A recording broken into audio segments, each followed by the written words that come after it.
Buenas tardes, damos la bienvenida a todos ustedes en esta sesión pública de la Academia Nacional de Educación. En nombre del académico presidente, el doctor Jaime Echeverri, y de todos los académicos que conforman esta institución. En esta oportunidad el tema que nos convoca es de gran actualidad, como es la creatividad. ¿No es cierto? En un mundo con tanto cambio, exige verdaderamente respuestas creativas, respuestas nuevas para poder afrontar esta realidad, y precisamente en la tarea de la formación de las nuevas generaciones es muy importante el testimonio que podamos dar los adultos de esta iniciativa para poder generar respuestas nuevas a las situaciones que se planteen. En este caso nos acompañan dos personalidades que tienen una gran proyección internacional, el doctor Giglio y el doctor Rosselli.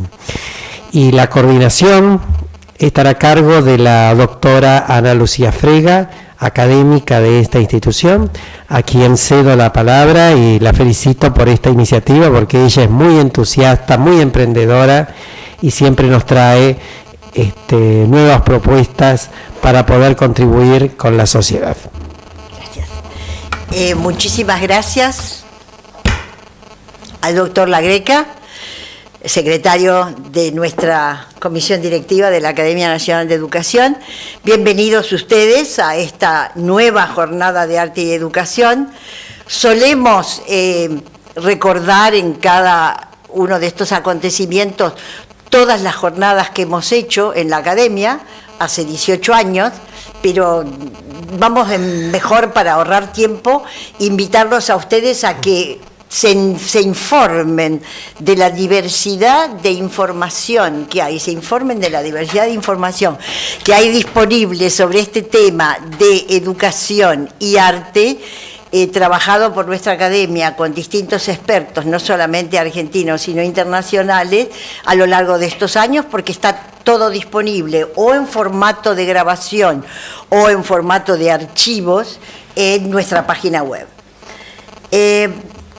Para mí es particularmente grata esta sesión, por un lado, por la figura principal que tenemos, que es Marcelo Giglio, un argentino graduado en Rosario, la misma universidad en la que también estuvo Néstor Rosselli, luego muy viajado por muchas partes, y que desde su juventud es músico, se ha interesado por el tema de la creatividad. Yo estoy particularmente feliz por la forma en que ha titulado su ponencia, porque pienso que hay bastante confusión con respecto a este foco temático de reflexión, que es eso que llamamos creatividad. Por eso me gusta que él hable de creatividades. No tengo la menor idea de qué es lo que va a decir, pero cuando me llamó, me mandó la propuesta, me dice: ¿te parece bien que hablemos en plural? Estupendo, le dije, porque es una de esas palabras que todo el mundo dice. En realidad,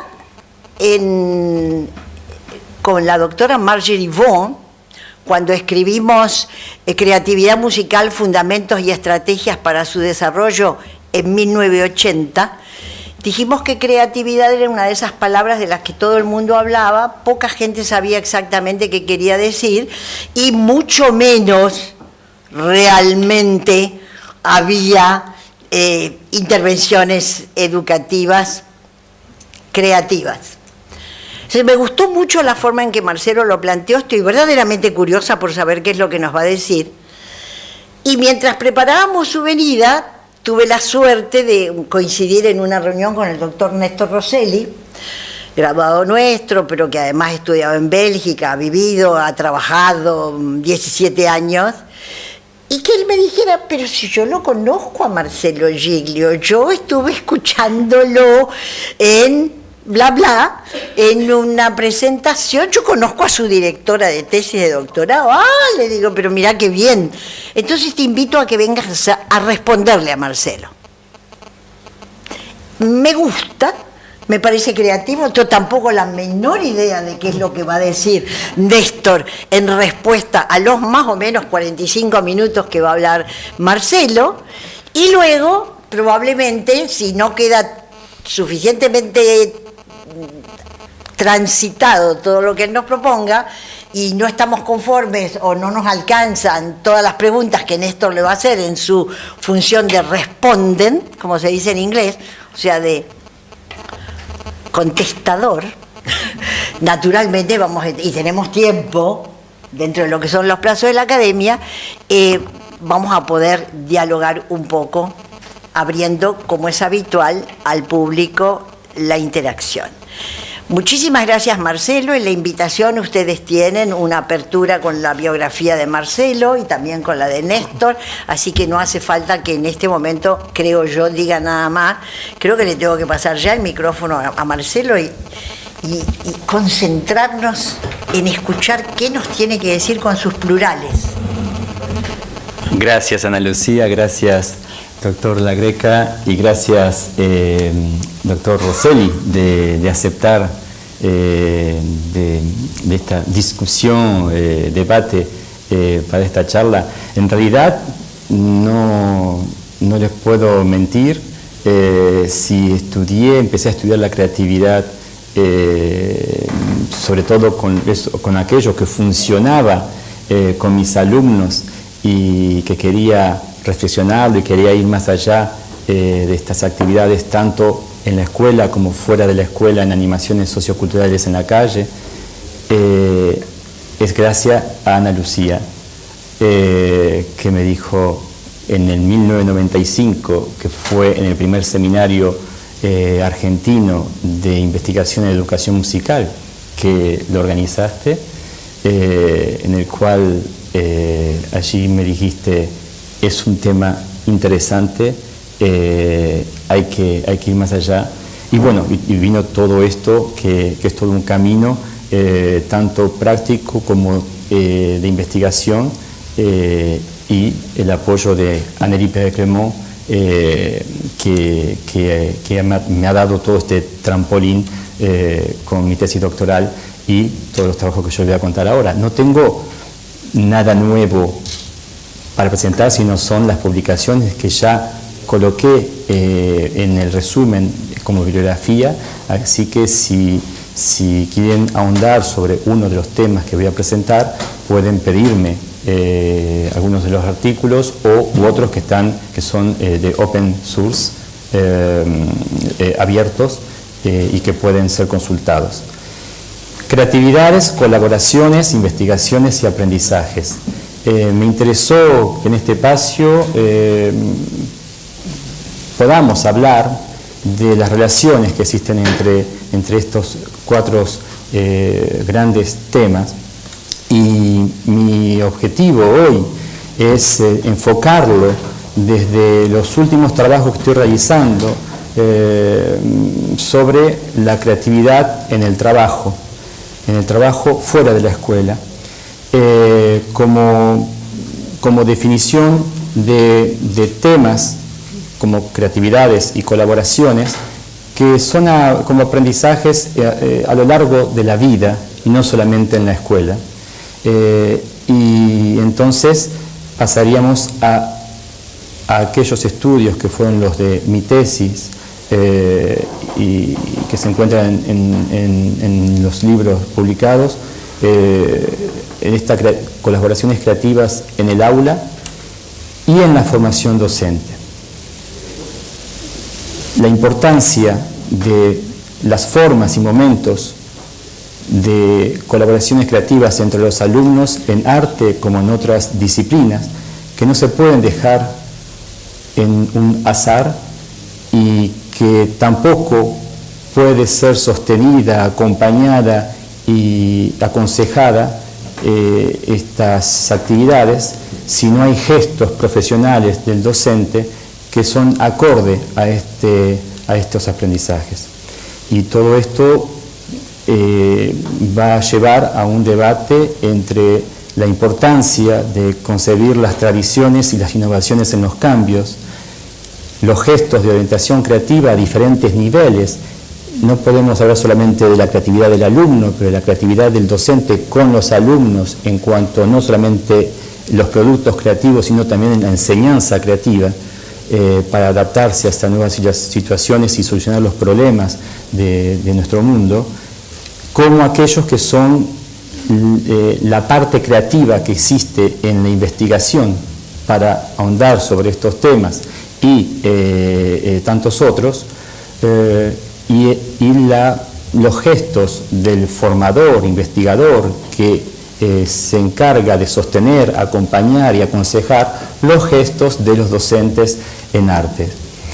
Y vamos a considerar ciertas dimensiones de esta complejidad, que son actividades complejas, las colaboraciones, las creatividades, los aprendizajes y las investigaciones, pero que son posibles. Por empezar, claro, cuando definimos creatividad podemos definirla de diferentes líneas. Sobre todo no vamos a tomar aquellos aspectos que vienen desde los test psicométricos, sino de una manera un poco más abierta y desde una perspectiva sociocultural y de la educación, como una actividad o como muchas actividades que son de transformaciones en procesos que incluyen no solamente lo nuevo que aparece, sino que todos los aspectos que tocan la emoción, el juego, la imaginación, la cognición, y que va a estar situada en una transición desde una forma o un objeto A a un objeto A' o a un objeto B, de una forma concreta a otra forma concreta, y gracias a la abstracción. En ese sentido, la creatividad puede ser considerada hacia una producción reconocida como original, como propia a un grupo de individuos o a un individuo en su propio contexto. Si el contexto lo acepta como algo nuevo, una producción, una idea, un objeto, una nueva práctica como nuevo en un campo determinado, podemos hablar de creatividad. Claro que cuando hablamos de creatividad estamos enfocando una definición teórica, pero en la práctica hay muchas creatividades, incluso en el trabajo, en la propia acción del humano. Podemos notar que, por ejemplo, ya en 1961, Rhodes situaba diferentes trabajos en creatividad después de la Segunda Guerra Mundial, diferentes trabajos que tenían como temas los enfoques de la persona creativa, del proceso creativo, del producto creativo y de las presiones del entorno en cuanto a la creatividad. Pero vemos que las creatividades pueden tener diferentes tipos de motivaciones intrinsecas, extrinsecas, como concursos y demás, y la persuasión tiene mucho que ver con el poder llegar a poder representarse y poder producir una idea nueva, una práctica nueva o un objeto nuevo. Las creatividades, por ejemplo, en tantos científicos como artistas, como Picasso, como Einstein, tiene esos vértices que son entre el niño no como el niño en edad de niño, sino en el estado de niño, de infancia, y el maestro. Y a la vez podemos considerar los diferentes aspectos de un proceso creativo, como son los de sustituir las ideas, los objetos, las prácticas, combinarlas, adaptarlas, modificarlas, eliminarlas, retrogradando. O sea que son procesos, producciones y características de las personas que son muy complejas para poder observarlas, para poder estudiarlas, y que implican también no solamente el individuo, sino el interindividuo, o sea, la relación con el otro. Desde ya porque hay un proceso histórico-cultural en todo acto creativo, pero también porque se necesita, se puede considerar como un acto psico-sociocultural en el cual cada individuo, de un lado o del otro, va a tener impaciencias, insistencias, hostilidades como vulnerabilidades. Si tomamos, por ejemplo, algunos estudios que hemos realizado con nuestros estudiantes del máster en Psicología y Educación en la Universidad de Neuchâtel, en Suiza, hemos entrevistado diferentes personas que los estudiantes consideraban como creativos internacionales. Por ejemplo, cineastas como Belém de Oliveira en Brasil, o como diferentes curadores de ideas de TED, o diferentes músicos. Y podemos notar que para estos creativos las creatividades son poner nuevas ideas, pero que son aparentemente organizadas como un florecimiento en un medio colectivo de personas que están envolvidas en un proyecto con uno mismo, y que son multifacéticas y pueden ser desde lo caótico y llegar a convertirse de eso caótico y orgánico creando una nueva obra. Podemos ver, por ejemplo, para aquellos que trabajan en TED, que son personas que son curadores de ideas, en las cuales son ideas para difundir, para desarrollar, que valen la pena desarrollarlas y difundirlas.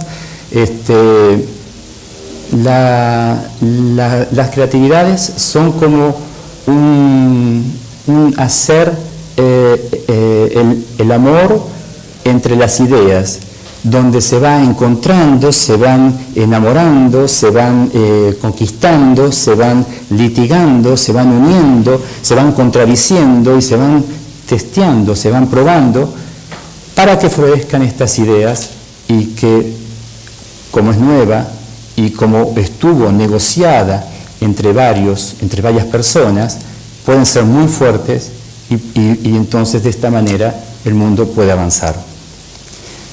Me parece importante salir de la escuela, ¿no?, como lo he hecho hasta ahora, y ver estos procesos como procesos que son a lo largo de toda la vida, y también en la escuela, que no podemos dejarlo, por convicción y por experiencia, no podemos dejarlo al azar del recorrido de vida de cada estudiante, de cada alumna y de cada alumno.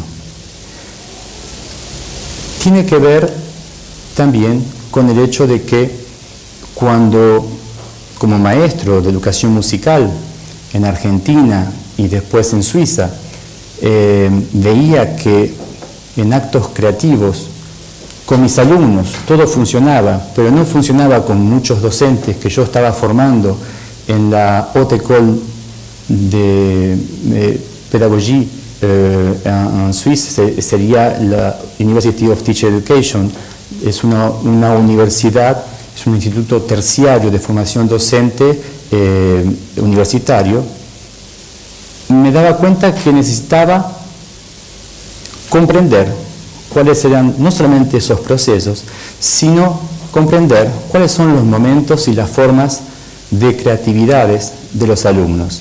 en música. Es así que vamos a pasar a una segunda parte, que es las creatividades, las colaboraciones creativas en el aula, que dieron lugar a diferentes investigaciones, desde ya en una primera etapa, en una investigación-desarrollo que he podido realizar, conducir en Canadá, Suiza, Brasil y Argentina. Y quizás no se pueda leer desde el fondo, más o menos, pero es importante aquí poder notar que en una clase donde se propone a los alumnos de crear una nueva música, componer una pequeña melodía acompañada con algunos ostinatos entre tres alumnos para que los tres hagan tres partes diferentes de esa música, tres líneas diferentes, o sea, cada uno está comprometido en el acto creativo, aparecen ciertos momentos y ciertas formas de creatividades que son distribuir la tarea a realizar. De manera implícita, de repente se reparten instrumentos sin hablar, uno toma uno, el otro toma el otro, y de repente es como un acto implícito de toma de esos instrumentos, o se discute y hay ciertas peleas entre yo quiero no, ¿por qué si vamos a tocar tal cosa? Y no, pero este va a sonar mucho más fuerte que el mío, etc. Ya comienza todo lo que es una relación colaborativa para poder llegar a un acuerdo. También hay otro momento que es aquel de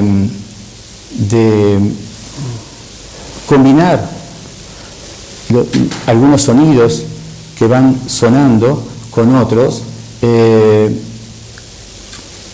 Todos están concentrados en un alumno o están todos implícitamente componiendo y sale una pequeña composición. Estamos hablando de una composición de simplemente 20 segundos, una composición de 3 partes que van a sonar durante 4 compases que se repiten, o puede ser también con grafías, 4 partecitas que duran 20, 30 segundos. La negociación de esas ideas con acuerdos y con tensiones, con desacuerdos, con disputas, a veces muy agresivas, que los docentes y el investigador no las vio. Pero cuando las vemos grabadas en video, nos damos cuenta que hubo una pelea muy fuerte, a veces con alguna cachetada, y en pro de lo que se está produciendo, con un compromiso muy importante en lo que se está haciendo. No significa que esté aceptando la cachetada, pero es lo que pudimos observar y no nos dimos cuenta durante ese momento. Y también con ciertas producciones que van produciéndose y que van emergiendo de dos maneras diferentes. El producto creativo se va convirtiendo en tangible, ya sea a través de un ordenamiento de memoria, van componiendo y de repente aparece el producto musical, y cuando lo quieren escribir se convierte muy complicado para poder escribirlo, porque no tienen las técnicas como para poder escribir esa música. Incluso son procesos muy diferentes a aquellos que son de dictado musical. Por ejemplo, tuvimos el ejemplo en Canadá, donde alumnos que saben muy bien resolver la tarea de un dictado musical con corcheas, semicorcheas, con puntillos y negras, De repente, cuando tenían una idea, simplemente con negras y corcheas, no podían escribirla, porque son procesos diferentes, aquel que es de percibir que aquel de tener una nueva idea y poder volcarla en negro sobre blanco. Y otro momento que es muy esporádico a veces, es aquel del placer de poder llegar a completar ese objetivo, de poder ensayarlo y poder compartirlo, compartir ciertos conocimientos entre los alumnos. Todos estos momentos y formas creativas y colaborativas hicieron ver qué es lo que pasa desde el punto de vista del docente. Desde el punto de vista del docente, hemos podido estudiarlos y vimos que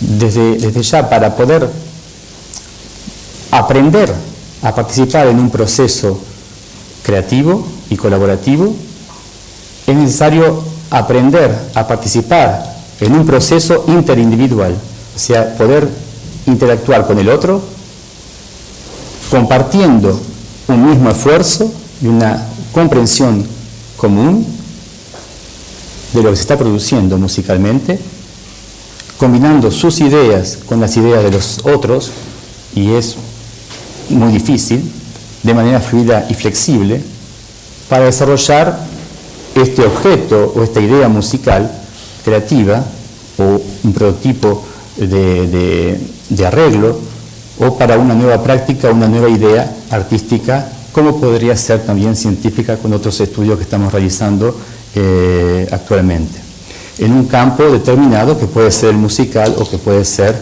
mucho más abierto y multidisciplinario.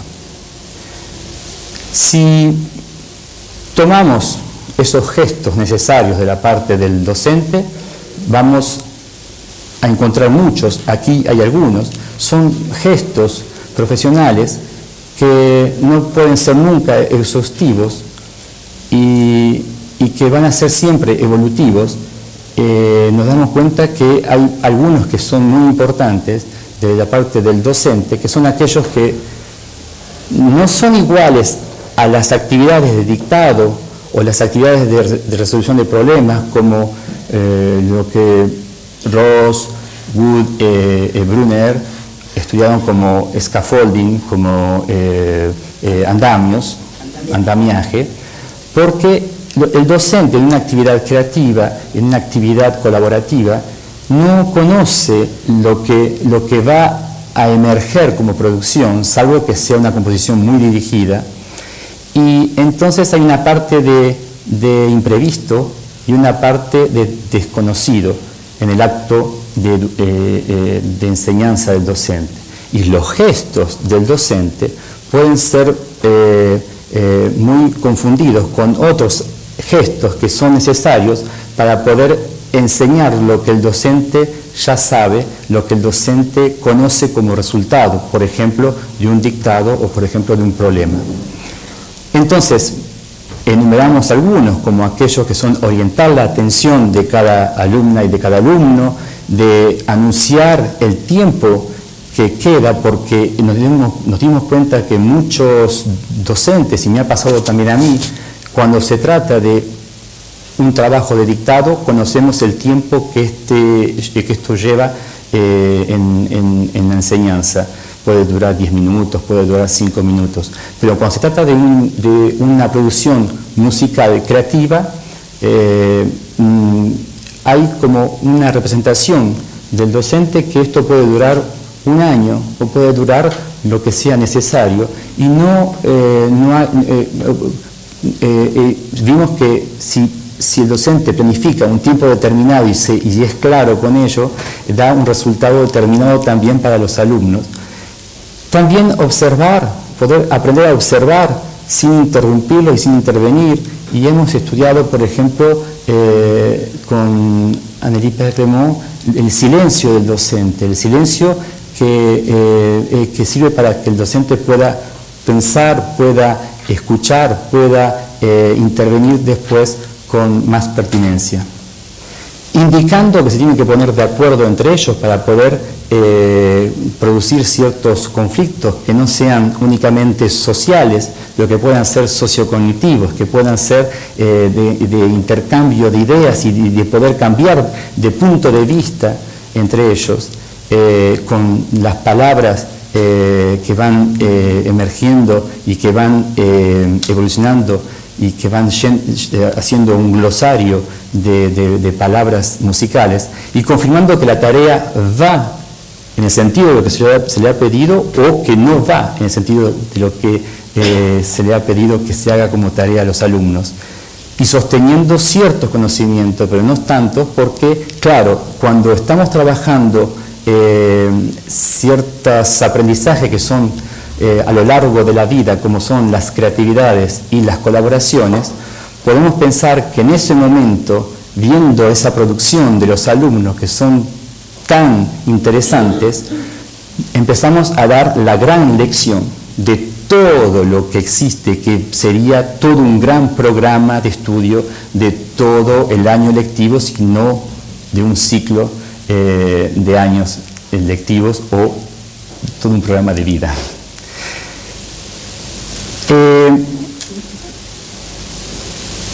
No he pasado las imágenes, pero bueno, se las debo. Esto, si hablamos ahora, si pasamos al capítulo de la formación docente, o sea, cómo formamos a estos docentes para que puedan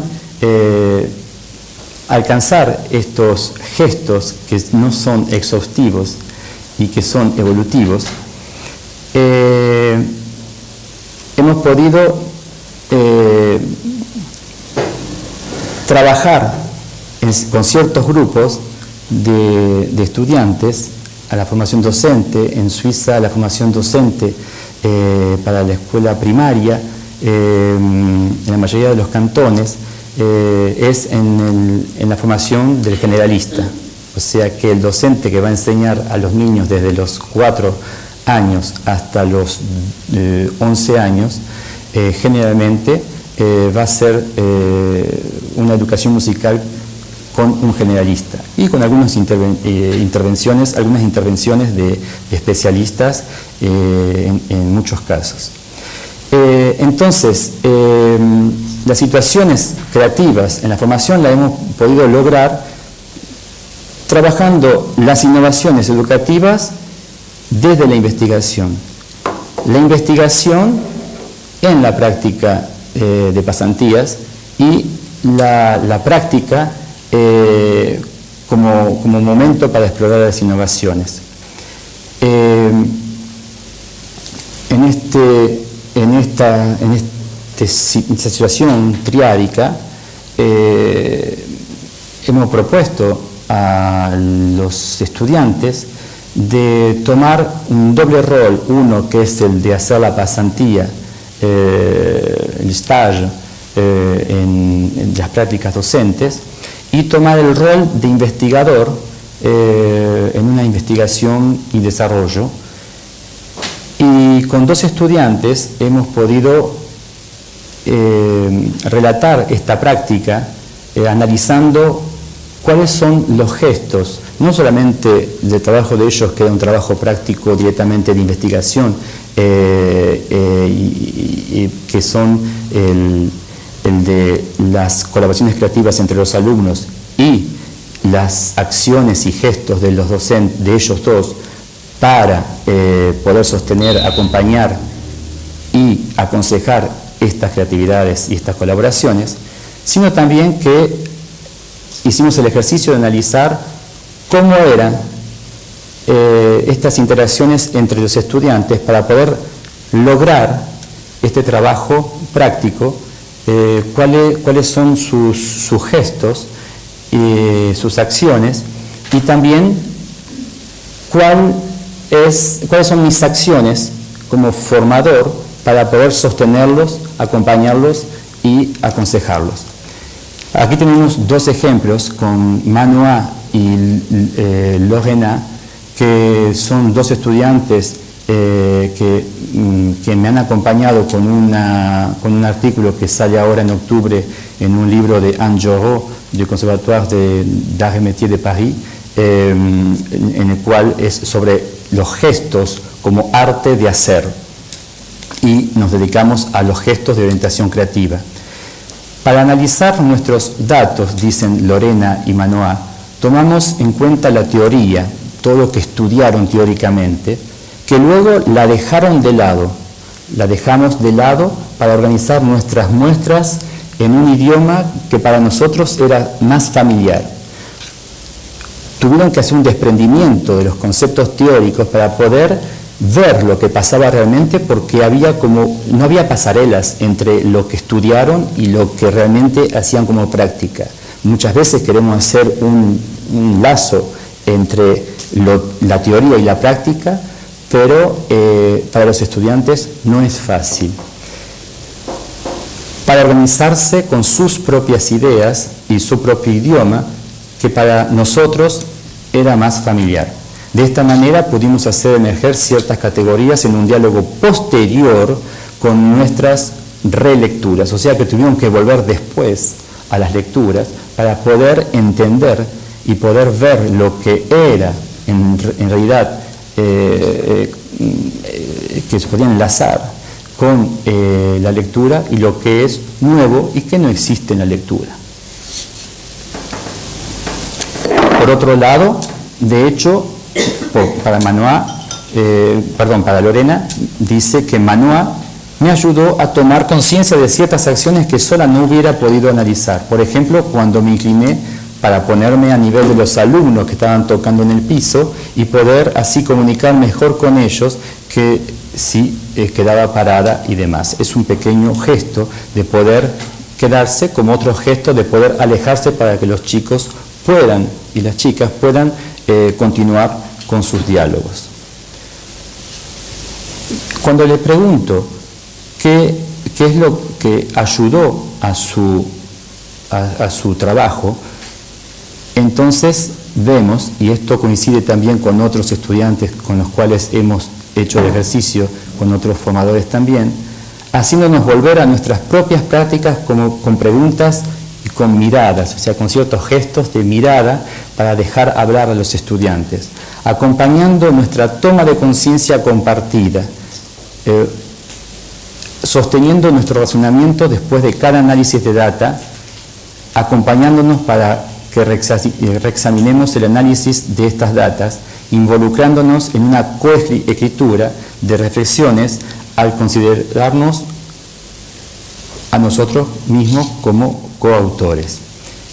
Esto lo coloco aquí porque es también importante pensar no solamente las colaboraciones creativas entre alumnos o entre docentes, sino también entre formadores y estudiantes en docencia, incluso con la pluma. Pasemos a la segunda parte, que son los aspectos que van entre la tradición y las innovaciones, los gestos de orientación creativa y las dimensiones a considerar a partir de lo que he expuesto. En la formación de docentes, que es el tema que nos toca en estas jornadas, y sobre todo en arte, tenemos muchos gestos de la persona docente que pueden ser cruciales para los aprendizajes, de las colaboraciones creativas en el aula. Estos gestos son muy difíciles de aprender, eso lo sabemos todos. Pero hay dos categorías de gestos. Una categoría que son los gestos que podemos acumular a través de tradiciones y que como formadores y formadoras sabemos que funcionan muy bien o que tenemos ciertas evidencias a través de aspectos teóricos o de trabajos empíricos, pero hay otros gestos profesionales del docente, y cuando digo gestos podemos definirlos desde desde la ergonomía del trabajo, como movimientos, puede ser en metáfora, ciertas actitudes que tienen intenciones hacia el otro, hacia los alumnos, hacia los estudiantes y que portan ciertos valores educativos, pedagógicos, didácticos. Y existen en la formación docente otros gestos que son a construir, que no los podemos conocer y que son necesarios de hacerlos emerger a través de prácticas, a través de la escritura, a través de una creatividad en la formación docente, sobre esas nuevas habilidades que no conocemos demasiado, que están en Frisch, que son no muy conocidas, y que son nuevas formas de crear e innovar en educación y que pueden ser adquiridos solo a través de una investigación y desarrollo, tomados desde el punto de vista de desarrollo y creatividad, y por ende en situaciones de creatividades y colaboraciones.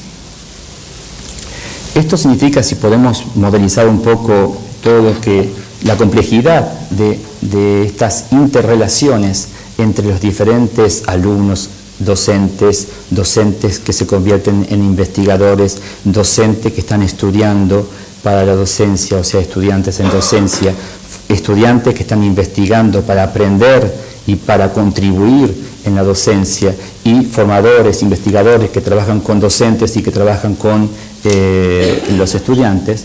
Podemos definir diferentes espacios, si tomamos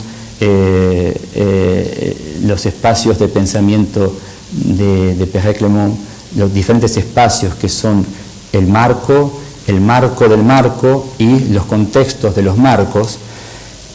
Podemos considerar el aula, una parte del aula, como 3 alumnos que se relacionan entre ellos y que hay una interacción con un docente, con un accionar que puede sostener o quebrar los actos de colaboración creativa.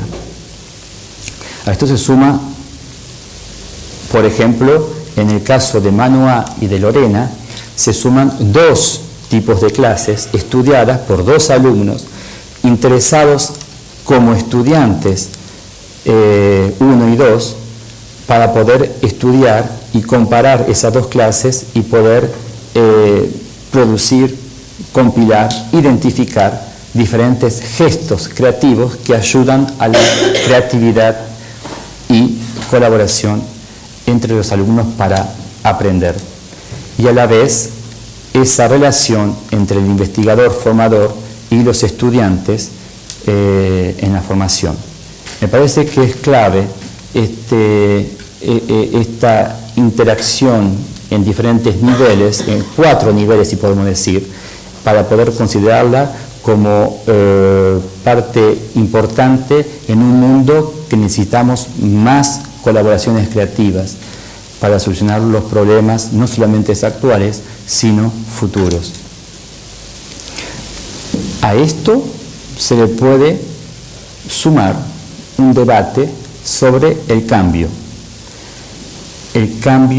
que puede generar tanto las innovaciones educativas, tanto las reformas educativas también, y que los hemos hecho, para terminar, diferentes estudios sobre nuestros trabajos y trabajos de otros colegas, sobre qué dimensiones existen frente a esos cambios.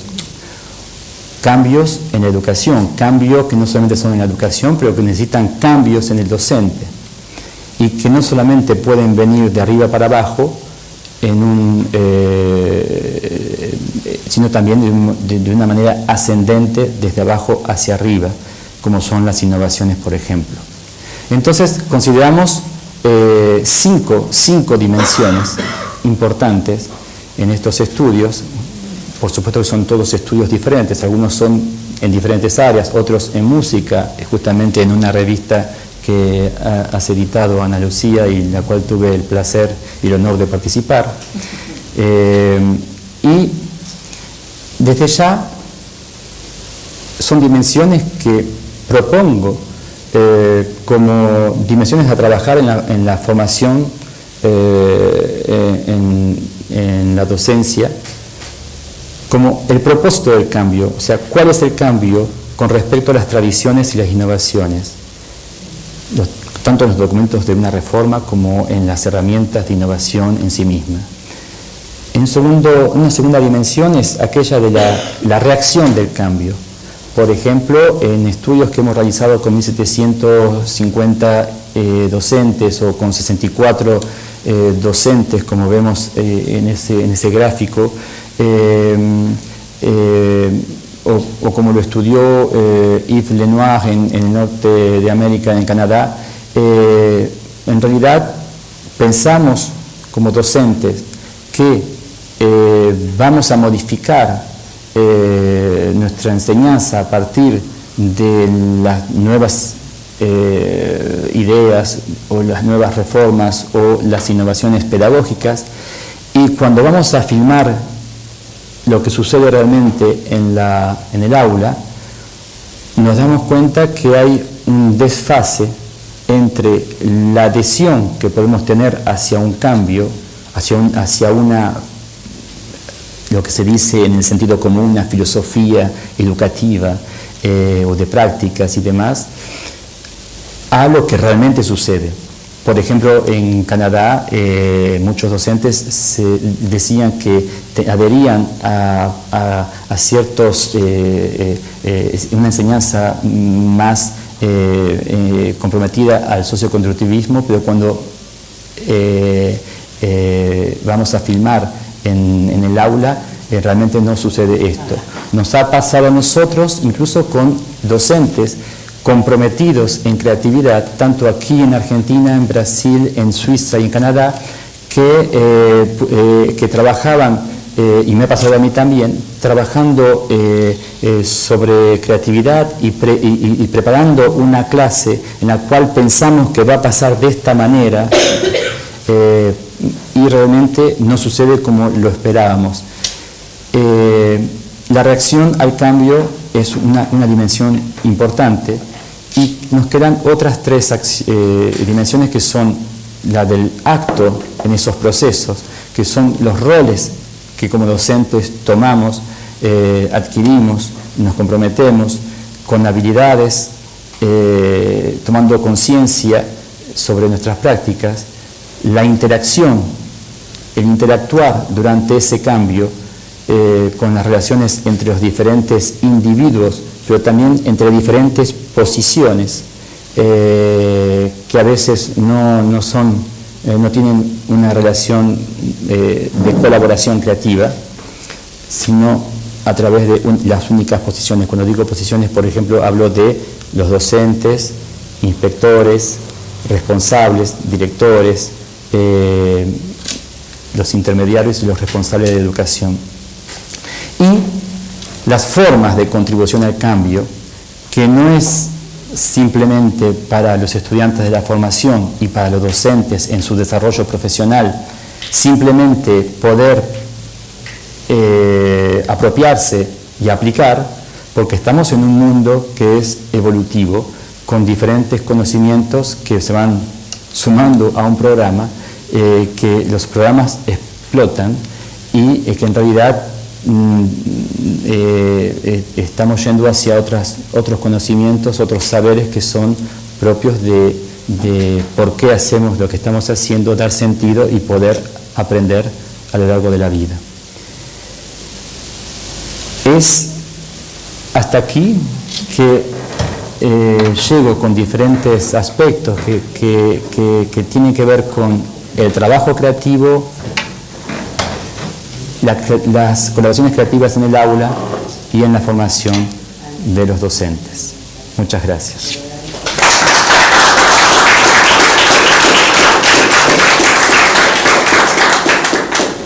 Muchas gracias a Marcelo por su creativa manera de presentarnos problema, muy poco taxativo, ustedes se habrán dado cuenta, pero escuchemos a Néstor Rosselli responderle. Bueno, a ver, yo conozco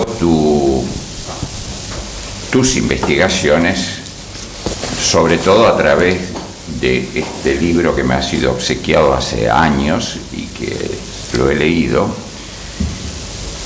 que creo que es tu tesis, o por lo menos el tronco de tu tesis. Escuchándote realmente,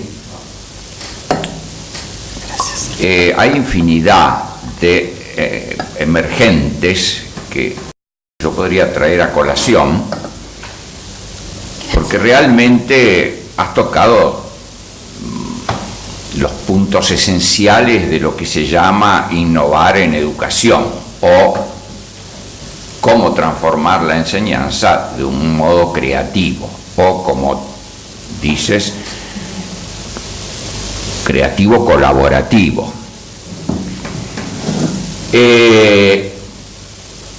Yo debo decir que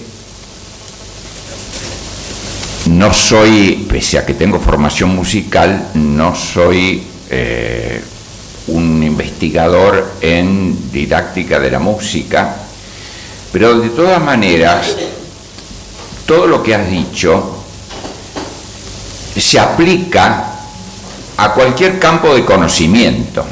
Es decir, vos lo desarrollaste a propósito de cómo hacer una enseñanza musical que no sea la convencional, la ritualista, basada en eso que en tu libro llamas instancias didácticas flexibles, es decir, crear acciones puntuales que promuevan un desarrollo de la inventiva musical, sobre todo en colaboración, porque eso es lo que has enfatizado.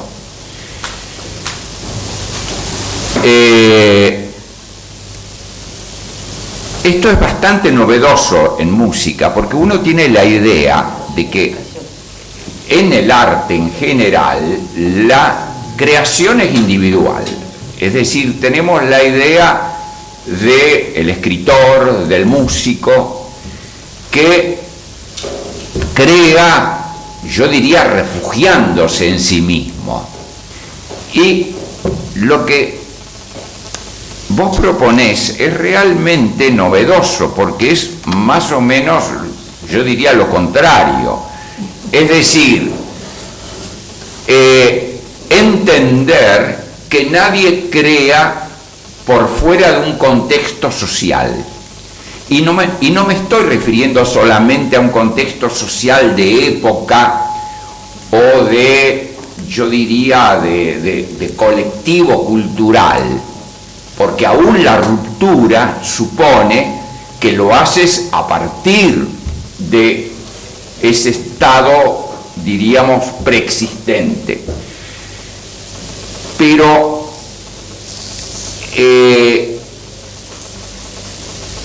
lo colectivo en tu propuesta es súper interesante, porque parte de la base que lo que hay que promover es la capacidad de asociarse, incluso de debatir, de confrontar con otros.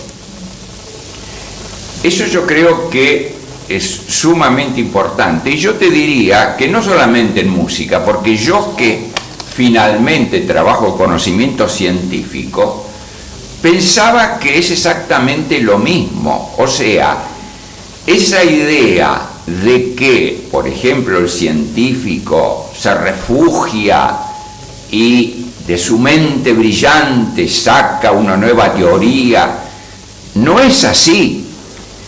En los ámbitos científicos, si no estás con otros, si no tienes una confrontación permanente, una tarea de comunidad de trabajo, realmente no surgen ideas que puedas decir vienen de mi propia producción, ¿se entiende? Así que, en primer lugar, rescato ese matiz social que fomentas en las secuencias didácticas flexibles, que me parece que no está contemplado comúnmente cuando se trata de promover formas innovadoras, ¿se entiende? Otro punto que me parece sumamente importante en tu propuesta es esa combinación entre implementación in situ de secuencias didácticas, socialización de las mismas para mostrar lo que se construye, formación docente para que eso no quede simplemente en un aquí y ahora de una práctica, sino que transforme, ¿no es cierto?, al docente, y después investigación, porque finalmente todo eso culmina en un análisis meticuloso de cuál ha sido el producto que se ha logrado, porque no toda instancia de formación conduce a buenos resultados o necesita de un filtrado de investigación que ponga orden y sistematice esa práctica, que permita no tomarlo como algo de tipo, yo diría, espontáneo, sino que realmente hay todo un objetivo de investigación que es lo que permite que esas prácticas se solidifiquen como propuestas y no quede así en una intención, diríamos, de que, a ver, hagamos algo distinto, ¿se entiende? O sea, claro, eso me parece. Y para terminar, tocaste un punto que todos los que somos docentes y nos hemos propuesto modificar en nuestra tarea, en mi caso universitaria, yo creo que es para toda docencia, modificar la manera de enseñar, nos encontramos con el famoso problema de las resistencias, que no es solamente resistencia del docente. ¿Por qué? Porque muchas veces la resistencia vienen de querer transformar tradiciones, ritualismos, estados, yo diría, cómodos, que incluso abarcan también a los alumnos. Y ni hablemos de las instituciones. Y para terminar, un problema que hemos tenido permanentemente los que trabajamos en formación de docente, es que una cosa es el aprendizaje enciclopédico, por ejemplo, las teorías socioconstructivistas bien aprendidos al dedillo, pero que después en las prácticas no se aplican. La práctica de ese docente que fue formado en una intención innovadora, que las posee como conocimiento, después, en el aquí y ahora de esas prácticas, finalmente terminan haciendo lo de siempre, digamos. Bueno, todo eso estuvo presente en tu presentación, así que te diría, celebro realmente que desde ópticas distintas haya esta convergencia. No sé si estás de acuerdo con esto que he señalado. Bueno, hablo yo. Sí, estamos de acuerdo en todo lo que estás diciendo, porque en realidad está aquello de organizar los saberes que es muy importante desde la investigación y también incluso en los alumnos, que puedan también ellos ser partícipes de la investigación.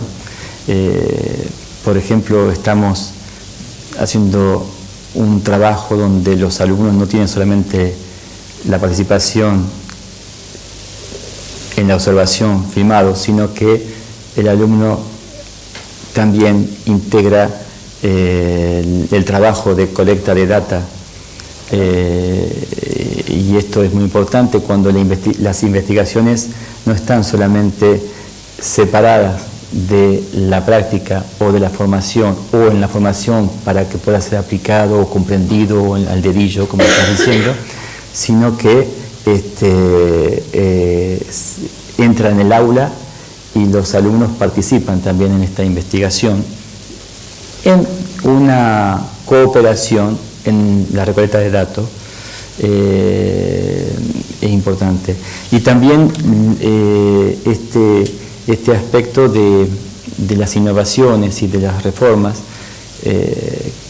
lo que decís es muy importante en cuanto a esto de querer transformar todo, o creer que estamos transformando todo, y creo que estuvimos charlando un poquito antes de esta jornada con Ana Lucía y contigo, cuando en realidad hay aspectos que pueden quedar consolidados, si pueden consolidarse, y otros que necesitan ser transformados, o al menos sostener una transformación para mejorar nuestras prácticas, para mejorar sobre todo el aprendizaje de nuestros alumnos, en música, como en artes, como en ciencias, como en diferentes disciplinas. Sí. Sí, otra cosa importante que quizás no lo mencionaste tanto aquí, o se me pasó, pero sí está en tu libro, es que innovar no es improvisar. O sea, generar una instancia, una secuencia, como la llamas, didáctica, flexible, no es que va a emerger espontáneamente. A ver, chicos, a ver qué podemos hacer. Hay una propuesta que tiene que estar ya, diríamos, sistematizada. Por ejemplo, ¿qué instrumentos, cuántos van a apropiarse de esa intención de elaborar una ejecución musical? ¿Con qué instrumentos? ¿En qué tiempo? No es improvisación, porque lo que ha sido en descrédito de la idea innovadora y creativa ha sido precisamente creer que de la nada, de una realidad amorfa, podemos mejorar algo, ¿se entiende? O sea, esa idea ingenua que nos ha hecho mucho daño, ha hecho de que finalmente en educación ha habido un retroceso. Finalmente, tiremos la innovación por la ventana y agarremos el libro de texto o las formas tradicionales que por lo menos sabemos que tenemos que hacer, ¿se entendió? O sea que yo creo que tu propuesta apunta a que esta creatividad colaborativa no es, muchachos, reunámonos a ver qué podemos hacer. Justamente, y ahí está el problema, que en ciertas circunstancias favorables se pueden producir ciertos aprendizajes, y si no, la mayoría del tiempo son para resolver ciertos conflictos sociales que no tienen que ver con un aprendizaje o con un cambio de punto de vista. Esto ya no es nuevo. En laboratorio, en psicología lo han estudiado ustedes muy bien. Por eso que colocamos situaciones con tres alumnos, como en tus trabajos, por ejemplo, los definís como importante para poder crear buenos conflictos sociocognitivos. Y a la vez que tengan un compromiso puntual, que si la actividad a realizar de A3 la puede hacer uno solo, quiere decir que no es necesario hacerla a 3. O sea, hay un sentido social de colaboración importante a nivel de formas culturales propias a los actos profesionales de músicos en diferentes músicas o en diferentes ciencias o en diferentes artes, como un músico no puede producir su música si no hay alguien que la grabe, otro que la edite, o tocar junto a otro, y no es tocar a 40 o a 30 la misma melodía con una flauta cada uno. El viernes, por si quieren, jueves y viernes vamos a estar haciendo en la Universidad UADE unas jornadas sobre investigaciones en artes, y son de acceso gratuito. Lo único que tienen que hacer es inscribirse si quieren, pero yo voy a estar presentando un proyecto de investigación que curiosamente me doy cuenta que está en esta línea. No, es que a ver, es un proyecto de investigación que hemos diseñado con uno de los equipos, pero está justamente en esta línea. En realidad el foco es el portafolio, ustedes conocen la técnica de evaluación, como una herramienta para poder documentar e ir haciendo devoluciones. Bueno, pero justamente lo que voy a presentar es la primera etapa en la cual tenemos la primera documentación, y vamos a tratar de ver en qué medida los procesos creativos de los estudiantes a partir de consignas inducidas por titular de la cátedra, que es profesora de danza, la actividad es corporal y con exploración del espacio total.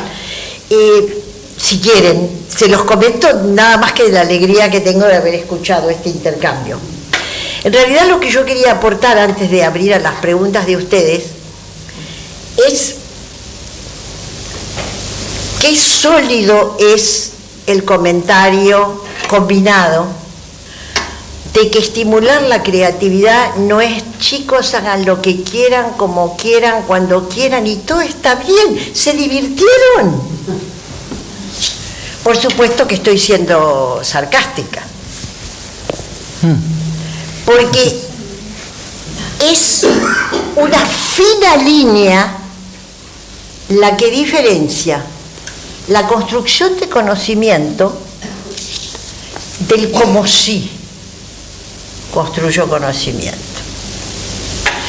Yo quisiera recordar que acá en el país hemos tenido una línea de pedagogía. Acá nos acompaña la profesora Lidia Hilario, que ha sabido ser supervisora de primaria de música de la Ciudad de Buenos Aires, y además nos acompaña el doctor Sergio Figueiredo de Florianópolis, de Brasil, que ha sido orador en una de las jornadas anteriores. Y nosotros hemos visto desfilar iniciativas que teóricamente querían incentivar la renovación, incentivar el no repetir de memoria lo que todo el mundo hace, cosas así como cantar un himno nacional versión Charly García, que no solamente infringe la ley nacional, que define cuál es el himno que es nacional, lo otro es una variación, está muy bien, pero la ley dice que la versión que tiene sentido y función simbólica es la versión tal, con la letra tal, reducida a nada más que 2 fragmentos del texto original, y tal versión revisada por Juan Pedro Esnaola. Cuando hacemos otra cosa, estamos mintiendo. Y este ejemplo, que lo uso porque se habló mucho de música, por eso lo uso nada más, forma parte de la tergiversación, gracias Néstor, de la tergiversación de qué es innovación educativa. En el diario de hoy, El Mundo de España, hay una entrevista a 3 expertos en renovación educativa que estudian si es cierto o no que no va a haber más universidades, porque no hacen falta universidades, porque ahora con la tecnología, total, estamos en casa, nos conectamos y ya está. Y los 3, con diferentes visiones, pero dicen, una cosa es informarse, otra cosa es conocer y otra cosa es saber en el nivel de la sabiduría. La sabiduría, el saber, se construye solamente en el accionar personal y en el accionar interpersonal. Lo otro es acceder a datos. Claro, ese acceder, sí, hombre, yo cada vez que me encuentro una palabra o lo estoy leyendo a Giorgio Agamben, y a veces, claro, me encuentro con... Y me queda mucho más cómodo agarrar el celular, que lo tengo al lado, y fijarme en la definición que me da el diccionario, que levantarme, ir a la biblioteca, sacar el diccionario, encontrar la palabra, encontrar... Hombre, es más cómodo. Pero yo no termino de entender con este gesto cómodo, porque entender es una elaboración y una construcción, y a veces necesito el otro para poder dialogar y entender mejor. En cierta forma, no te enojes, Marcelo, Néstor dijo algunas cosas mucho más claras que vos. No me extraña. No, es una broma. Él hizo el desenvolvimiento especulativo, analítico, explicado, pensado, prudente, y él después tomó algunas ideas, claro, de su especificidad, y algunas le dijo tac, tac, tac, tac. Bueno, yo creo que hemos tenido una magnífica experiencia de creatividad colaborativa en pro de la comprensión. ¿Y qué le quieren preguntar ustedes a Marcelo y a Néstor? Objetar, aprovechen. Paola, no es imposible que no tengas una pregunta. Paola es una académica que agradecemos mucho que esté Paola y también que esté acá acompañándonos. Bueno, muchas gracias a los dos. Me gustó cuando pensé que ahí decía discusión, me imaginé que se iban a pelear. En cambio, asistimos a una conversación sumamente civilizada donde la tensión de dos cerebros, dos cabezas, dos corazones servía justamente para darle tridimensionalidad a lo que hemos escuchado. Yo le quería hacer una pregunta al doctor Marcelo Giglio, puedo decir Giglio, ¿no? Ma, de italiano. Sí. Familia italiana. La pregunta es si puede darnos algunos ejemplos, porque en la exposición, y yo miré atentamente lo que podía leer de las slides que iban pasando, me di cuenta que eso era como la osamenta de la experiencia, pero no sé si usted tiene algunos ejemplos concretos. Por ejemplo, ¿qué hacían esos tres estudiantes peleándose? ¿Cuál era el resultado de esas discusiones, de esas búsquedas? ¿Puede darnos alguna? ¿Vos querés saber por qué uno le dio una bofetada al otro? Absolutamente. Nadie se dio cuenta y lo vieron recién en el momento de la investigación mirando la filmación. No, bueno, muchas gracias.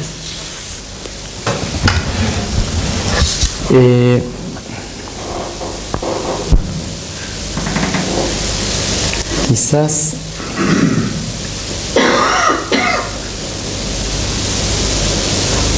voy a ver si puedo poner un pequeño video, si lo encuentro, pero no lo voy a encontrar enseguida. Concretamente, bueno, son diferentes casos en diferentes países. Quisimos hacerlo en diferentes países por una cuestión de salir de un contexto determinado y tener diferentes lenguajes también, ¿no? Cada clase tenía diferentes instrumentos. Por ejemplo, en Suiza los instrumentos eran del instrumental Orff. En Argentina estábamos en ciertas ciudades del conurbano donde había instrumentos de percusión rioplatense.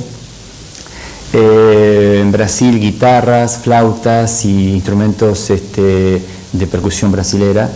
Y en Canadá, instrumentos de las armonías, son orquestas. ¿Cómo dijiste? Armonía.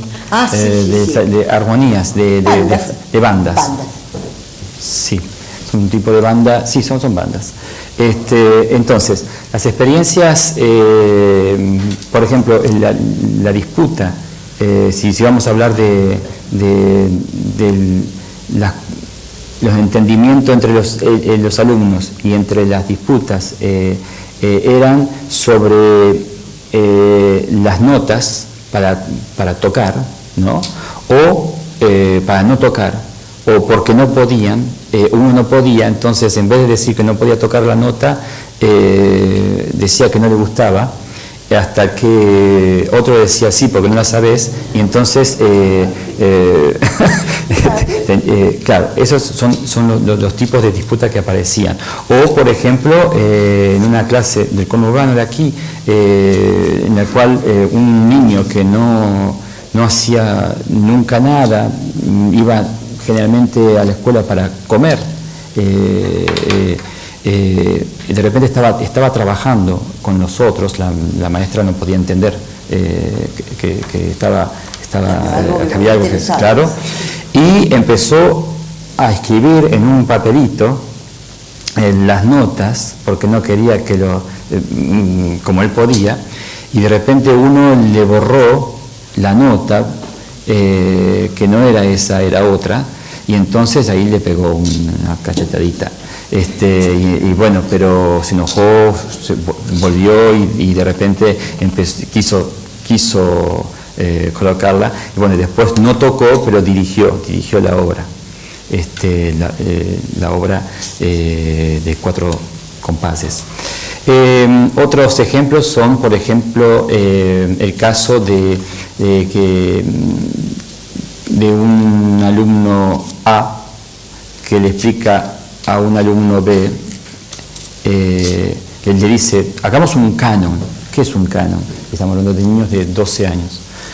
Hagamos un canon. ¿Qué es un canon? Entonces le explica a B lo que es un canon. Haces una cosa y después viene la misma, pero un poquito más tarde, y se van haciendo seguiditas, pero nunca se tocan. Siempre van uno siguiendo la otra, pero son iguales. Es como un espejo, pero más lejos. Y entonces el docente le pregunta, cuando presentan, pregunta, ¿qué es lo que hicieron? Un canon. ¿Y qué es un canon? El alumno A, que le había explicado qué era un canon al alumno B, y yo digo alumno, pero hay niñas y niños, siempre había una niña y 2 niños, o 2 niñas y un niño. El alumno A dice, no sé, delante de la clase.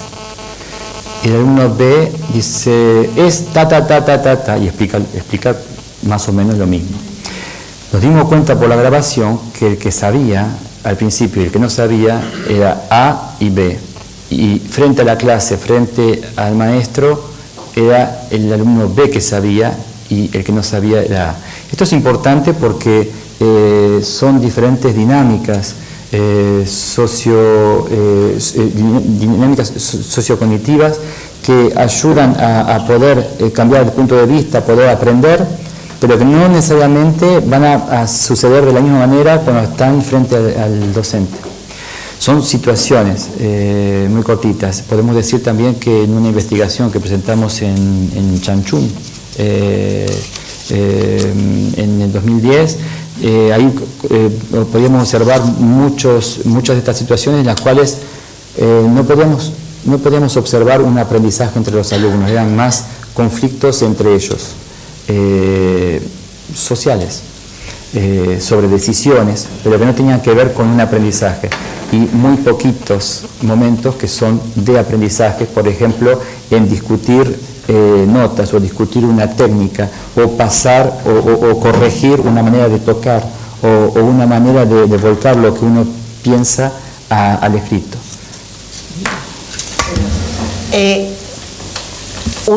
Una pregunta más me dice el doctor, tenemos lugar, espacio, ahí está.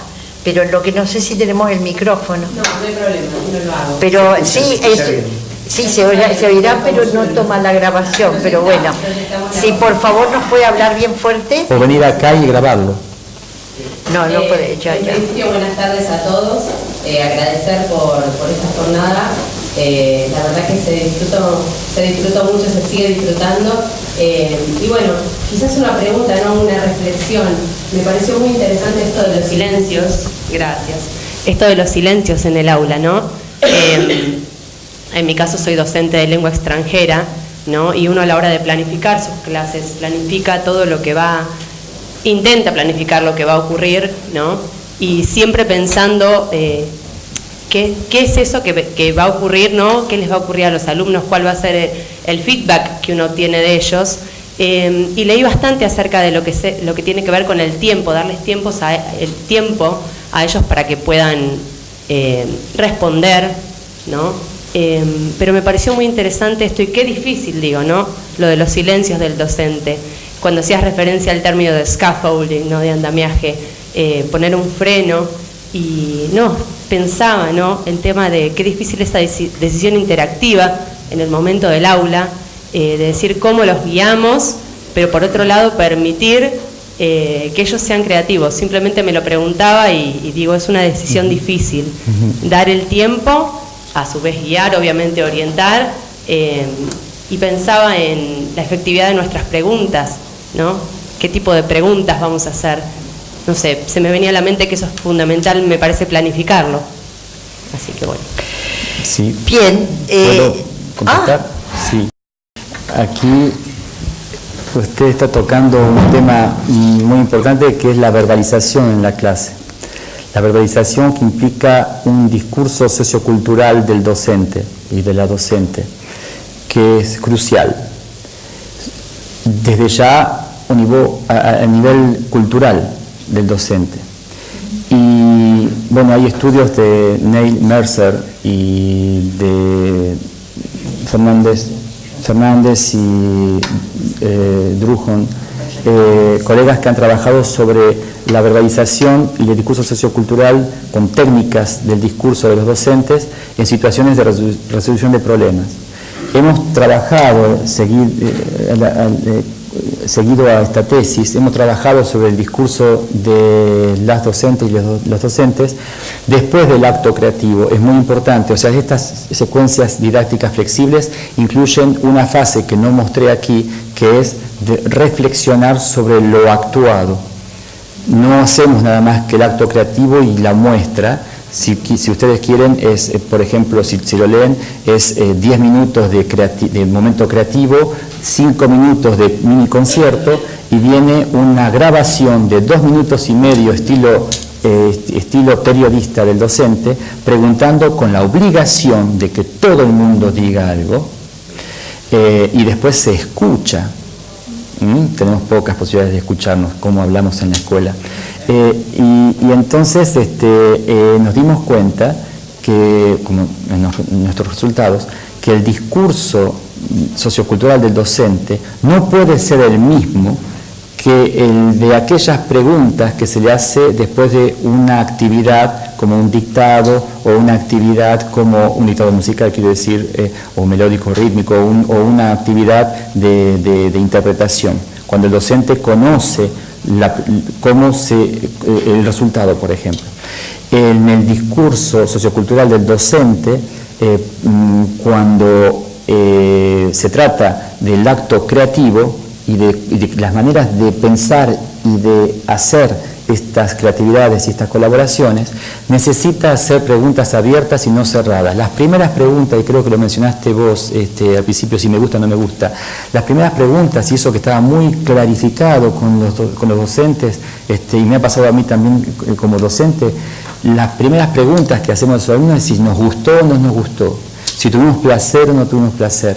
Y es más, podemos hablar horas con muchos docentes participantes, y de repente esas preguntas caen directamente en el aula y no vienen las preguntas que son más interesantes para el aprendizaje, que por supuesto que el placer es importante, pero que son ¿por qué tuviste placer? O directamente, ¿cómo lograste colaborar con el otro y producir algo nuevo musical que no existía antes? Entonces, estas maneras de pensar y de hacer son importantes, y el discurso del docente y de la docente necesita preguntas abiertas, no reformular como cuando se trata de algo que el docente sabe, no reformular porque nos dimos cuenta que no coincide lo que el alumno dijo y la docente o el docente dice, sino repetir las últimas palabras del alumno como los periodistas lo hacen. Cuando el periodista no sabe sobre el oficio del otro o lo que hizo el deportista, pregunta sin saber. El docente sabe, por supuesto, pero tenemos que aprender como docentes a preguntar de manera tal que podamos dar lugar a un desarrollo de la verbalización en la clase para revenir, para rememorar o para hablar de las experiencias o para prepararse para el futuro. Preguntas que no serán sí o no, que no. Claro, preguntas abiertas, no reformulación, sino la última palabra o repetir tal cual la frase y utilizar, no son prescripciones, pero nos dimos cuenta que funciona cuando como docentes podemos decir, y entonces, o sea, preguntas adverbiales o conjunciones con, porque, y dejar hablar al otro. También en estudios que hemos realizado con estudiantes que hacen tesinas, nos dimos cuenta, y no era el objeto del estudio, que muchas veces docentes que tratan de hacer hablar a los alumnos sobre un trabajo anterior, no dejan más de un espacio de 3 segundos y enseguida dicen algo. Es como que no nos merecemos el sueldo si no hablamos.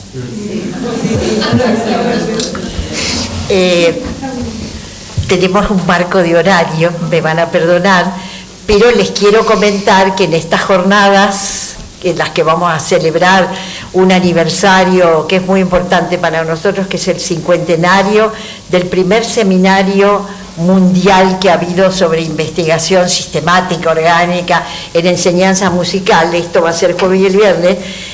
Marcelo, desde la música, y Paula Giglio, desde las artes visuales, van a dar la conferencia de apertura sobre el tema de investigaciones en artes, porque quiero cerrar en eso.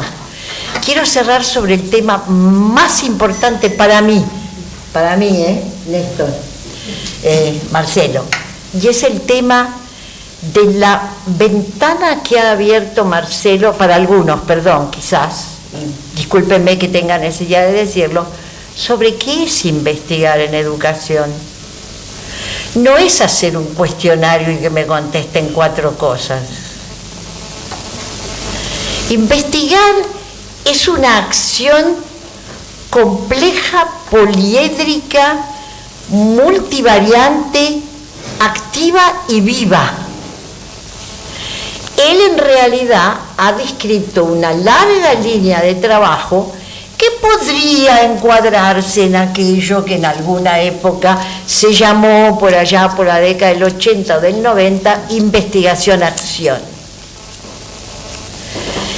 Es la totalidad del proceso educativo desde la institución, desde yo, desde los chicos, desde las sillas, en permanente contemplación.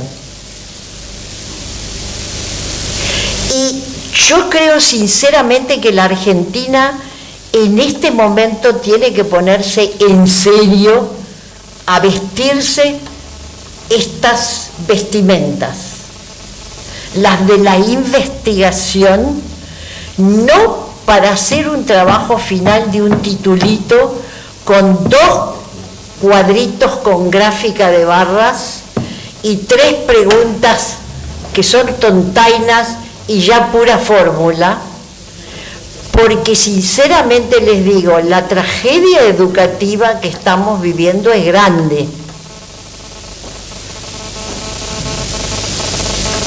Es muy grande. Yo no sé si ustedes se dieron cuenta que hemos oído un señor que viene de Suiza. Si hay un país chiquitito, poderoso y ejemplar en algo hace 800 años o 900, no sé cuándo hicieron, es la solidaridad grupal. Ustedes están en una calle, hay un accidente, a las 2 décimas de segundo está parado el tránsito, hay gente cuidando al que se lastimó, es un país en el cual se lavan los letreros de la calle cuando llueve. Es un país donde el sentido social, a mí no me extraña que él haya podido mantener 15 años de una investigación con un foco tan grande en colaborativo. Yo sé que es chiquito, yo sé un montón de cosas. Yo sé que nosotros lo vamos a hacer distinto. Ahí se fue un funcionario del ministerio que invité. Gracias, Max, por venir. Bueno, pero está en otra parte porque es secretario no sé qué, no me acuerdo. Pero es muy importante que haya venido y nos haya escuchado. Porque en realidad Jaime Echeverri escribió hace 15 años La tragedia educativa, pero en este momento estamos hasta acá en la tragedia, ¿eh? Sin chiste. Y los únicos que lo podemos arreglar somos cada uno todos los días en su lugar de trabajo. Así que yo me complazco en haber inventado esta jornada de hoy, que Marcelo haya agradecido venir, haya aceptado venir, por lo que le estoy agradecida. Miren cómo trastoqué, qué creativa soy para anunciar mis ideas. Y que Néstor haya aceptado participar, porque yo creo que fue de una contundencia y de una claridad meridiana. Les agradezco mucho a ustedes que nos hayan acompañado y creo que le tengo que dar la palabra a nuestro secretario porque él tiene que hacer alguna. Bien, bueno, muchísimas gracias, doctor Giglio, doctor Rosselli. Una gran felicitación para Ana Lucía Frega por esta iniciativa. Les damos a los tres un fuerte aplauso para agradecerles esta presencia y este aporte a la educación argentina.